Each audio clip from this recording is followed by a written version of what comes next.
Hello, we're going to be replacing the dead battery from this Toyota Sienna key fob.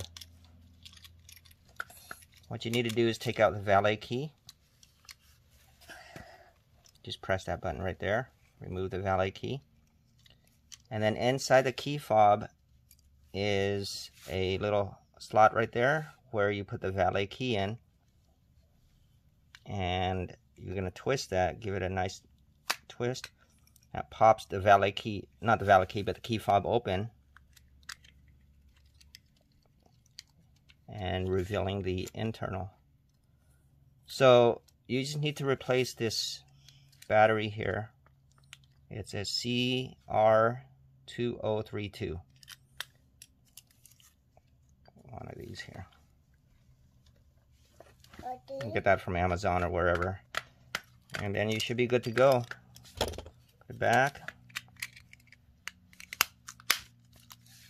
Key fob back in.